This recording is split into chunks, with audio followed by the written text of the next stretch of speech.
MG Hector, one of the most popular cars or SUVs in the 20 lakh budget, is actually very big, very long. It's almost as long as an Innova and is equally spacious as well. However, for the past couple of months, MG had something bigger and better cooking up in its garage. So, the third offering from Morris Garages for the Indian market is the new MG Gloster, which is bigger than the Endeavour, than the Fortuner, and bigger on the bucks too. So we have spent a nice day with the new MG Gloster to get detailed impressions of this SUV. So how big the car is actually from the outside, from the inside, and is it worth all the hype that it has been receiving since the Auto Expo 2020? Well, let's get you answers to all these questions in our review. So stay tuned till the end of this video.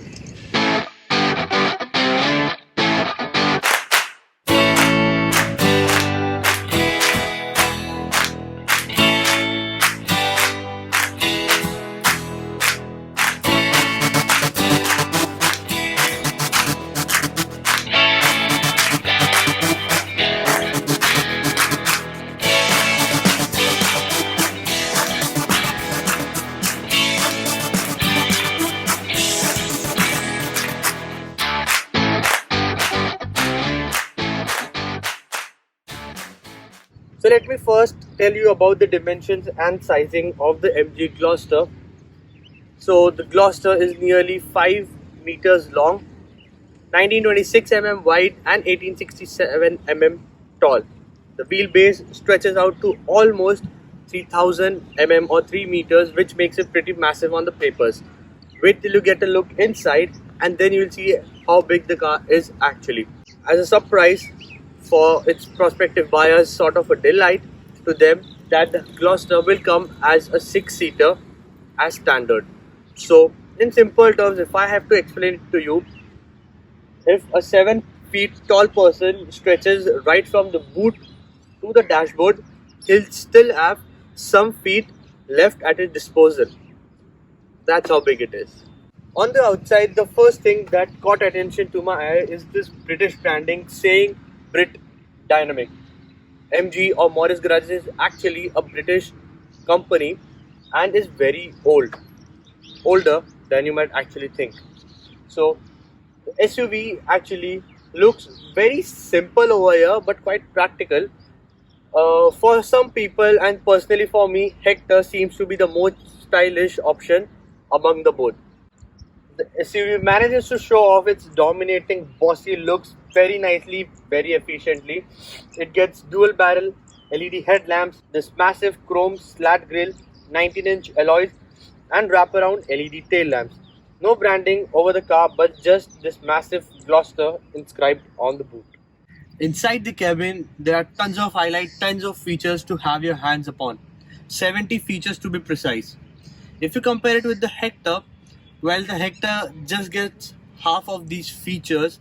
That's how feature-rich the cabin of Gloster is actually. There's these leather seats in luxury brown shade. Then there's 3 highlights on the dash. If you look, there's soft touch black leather on the top. Then there's the brown leather stitched across the center console, infotainment system covering the AC vents as well. And then there's the black plastic cladding which comes under the infotainment system and the AC vents, which is again a soft touch material. Some of the highlights of the Gloster are as follows.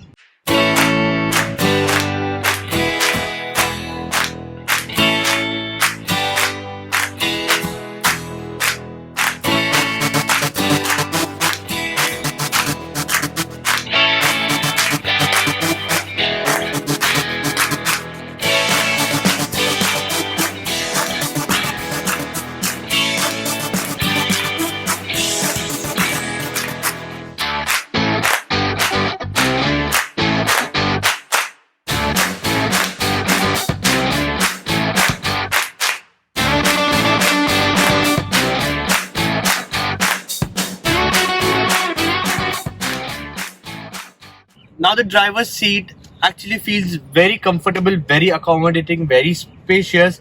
There's Lumbar support for me, 12-way electrical adjustable seat, and then there's the massagers as well.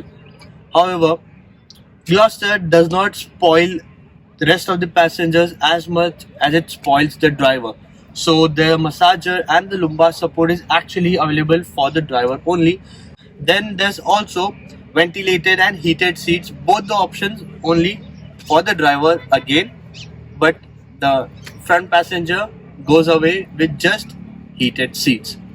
The individual captain seats in the second row are very comfortable, very accommodating, very spacious, and there's the flat board here which makes thing even more spacious.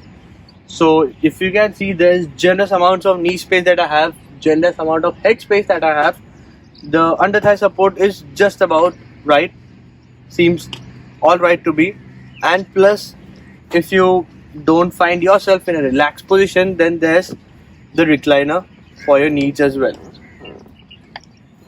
And here you can fully adjust it to the back, to the front. You can literally just sleep in a fully reclined position, take a nice nap inside the car, switch on the air conditioning controls, and enjoy the peace. Further, talking about the highlights that you get at the back over here, first is that you get a magazine holder over here, a 1 liter bottle holder on each of the doors. Then there's a armrest individually allotted for both the seats. Then there's 2 bottle holders inside the cabin as well on the seat of the left passenger. Then there's this automatic air conditioning control which you get for the second row passengers. You can set the temperature, the mode, automatic AC on and off, and also the levels of the blower or the AC vent. Then there's also a special carve out for a 12-volt power socket and a USB charger, which is also found on the third row as well. Now let's check out what it has to offer on the third row and conclude our seating review. So now in the third row you have ample space that can seat 2 adults easily. However, you will have to work on the adjustment of the second row and the third row. The seats cannot accommodate 2 full grown adults if both the second row seats are pulled towards the back. So there's some adjustment you have to do. However, even while I'm seated at the back, I feel quite comfortable. Definitely the under thigh support is not that great because the seat, the third row bench, is placed considerably lower in height. However, it can get me for a short trip probably of around 4 to 5 hours very easily inside the cabin. Then there's AC blowers for the third row cabin as well, and you have 2 bottle holders on both the sides and USB socket as well as on the both the sides. Now if I'm seated here at the last row, I see the cabin. It feels quite airy, quite spacious, quite roomy actually, because the window panes are very enormous. They have a nice view outside at whichever row you are seating, and plus the addition of a panoramic sunroof always adds up to the roominess of a cabin. Well, how is the MG Gloster to drive around? Well, for a car so huge, the body roll is actually lower than what we expected. Yes, there's definitely some body roll. However, you won't feel it often while traveling at your regular city speeds. Steering wheel is ultra lightweight, actually very light, and it gains weight additionally gradually as you increase the speed. So taking sharp turns, parking in tight spots is always a delight with this steering wheel. But of course, the dimensions are so big that you have to find a very big parking spot for it. It can also be operated with one hand, and that's a very convenient thing personally for me. The suspension of Gloster is well balanced as it manages to soak up most of the damaged roads, sharp roads, potholes easily, very efficiently. Well, that's also possible because of these massive 19-inch tires that Gloster offers. Even if you're seated on the front row, seated in the second row or seated on the third row, you will feel comfortable throughout the drive. Also, the ride feels very plush, very well planted, and actually spacious even in the city or if you're cruising down the highway. So that brings me to the driver's seat. It gets our 2-liter twin turbo diesel engine that is good for 218 PS and 480 Newton meters of peak torque. No, it's not the same engine that you get with the Hector. Hector gets an FCA sourced 2-liter diesel engine, but this one on the Gloster is in-house developed by MG itself. If you see the power figures on the papers, yes, it looks very powerful. In driving as well, it's very powerful, very capable, quite torquey. However, this car is not for the driving enthusiast. It's basically for your comfortable driving, cruising down the highway, keeping it relaxed, keeping it calm. You are taking a regular sprint straight on the highway, then yes, then there's some fun coming out of it. However, because of its dimensions, its large size and a long wheelbase, it's not that fun to put in around the corners. Quick sprints are always welcome here as the car reaches triple digit speed very easily, picks up speed very easily. Even if you are driving in a relaxed manner, give it some time on the accelerator and you will find yourself reaching triple digit speeds in no time. However, there's a fair bit amount of torque lag present in this car. So it gets a 8-speed torque converter automatic gearbox, which is very precise, very quick, very smooth to shift gears. However, if you go flat out, it takes a good 3 to 4 seconds for the lag to show, for the gears to lower down and the car to pick up speed. So that's one thing where MG needs to work upon. The torque lag does not differ the overtakes and quick sprints by that much, but yes, when there's instant power required, that's when you'll feel a bit disappointed. So most of the turbo lag that you feel is below 1750 2000 RPM, and then the juice or the turbo, you might say, starts coming in after 2000 RPM. Till 3250 3500 RPM, there's considerable amount of torque flowing in. However, post that, then there's just the speed increasing. Also, on papers, if you see, the peak torque range comes right at 4000 RPM. So by 3500 RPM, you start feeling the jerks, you start feeling the exhaust note. The mid-range of this engine is actually the strongest part. Definitely the top end is also very good. However, the low end is considerably weaker than the other two. That also brings me to the throaty exhaust note. Well, if you rev up the Gloster, even up to 2500 RPM, you feel a nice, sweet sounding throaty exhaust note coming in from its quad exhaust tips. Sometimes it actually doesn't feel like a diesel engine, it feels like more a turbocharged petrol engine based on the exhaust note that you get. Lastly, coming out to the braking part, it gets disc brakes on all the wheels. The feedback of the brakes is quite strong. The bite of the brakes is very confident, you might say. Now I am continuing on the driver's seat, and I'll be telling you about all the driver aids, all the technologies that come helping the driver drive at peace. So for starters, there's the lane assist technology. Basically, if you change lanes, then the MID will notify you that you have changed your lanes to the left or to the right. However, you can switch that off with the button on the center console as well. Then there are 7 drive modes, including snow, mud, rock, sand, eco, auto and sport. Most of the time you will find yourself using auto, eco and sport mode itself.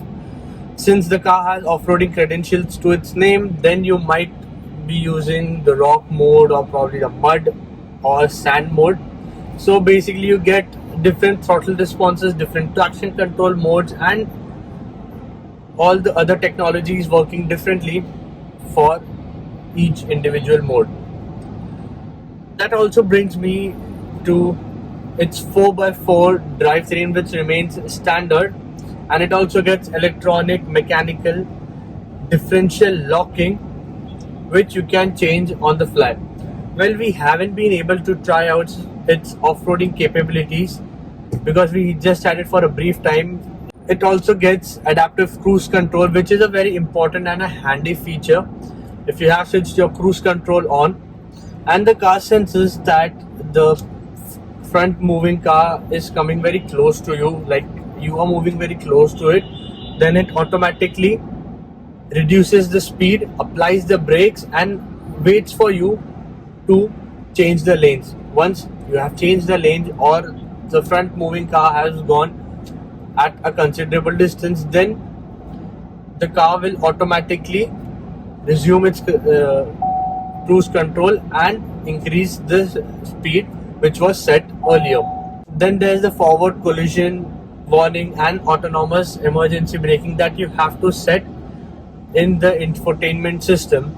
So if the car senses that you are not applying your brakes at the time, you are not alert, or probably if you are increasing your speed, not keeping in consideration the front moving car, then it will automatically show you notification of collision warning and apply the brakes automatically.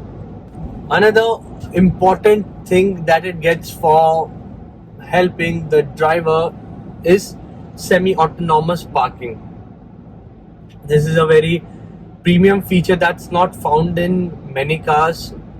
There's either autonomous parking found in cars as premium like a BMW X7 or Audi Q8, something like that. But here, and actually even in the Endeavour, you get this semi-autonomous parking. So in semi-autonomous parking, the car will definitely park itself. However, you need to operate the gears and the brakes. It will tell you to slot in reverse or forward. It will tell you to apply the brakes.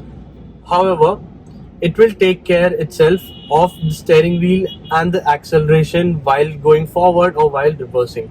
So to properly use the semi-autonomous parking, you have to engage the down mode or the forward mode and go slowly. The car will start picking up on the nearest parking spot for you, and once that it senses that yes, the car can fit in that spot, it will give you a stop sign on the instrument cluster, and then from there the autonomous parking will take care itself.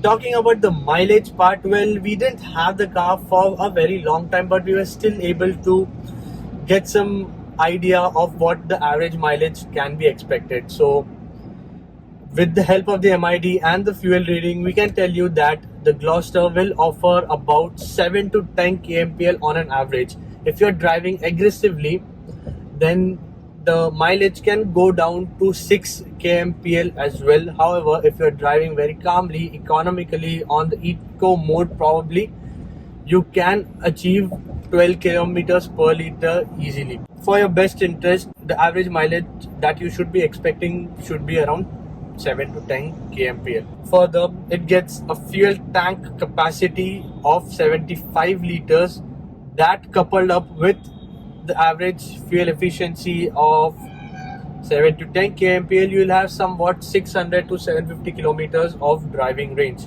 So now that we have told you all about the highlights and the details of the MG Gloster, it's time to round off to its verdict. Well, MG Gloster manages to tick off all the right boxes that it requires for a car this big. It has a feature-rich cabin, powerful, a torquey, and a very capable engine. It does nice levels of off-roading, comes as very practical as a 6-seater, is equally spacious on the inside, and plus it's massive looking from the outside as well. So it is expected to be priced and upwards of rupees 40 lakhs, which definitely makes it costlier than the Fortuner and the Endeavour. However, The dimensions of the Gloster make it a direct competitor to SUVs like the BMW X5, Audi Q7, and probably the Toyota Land Cruiser Prado.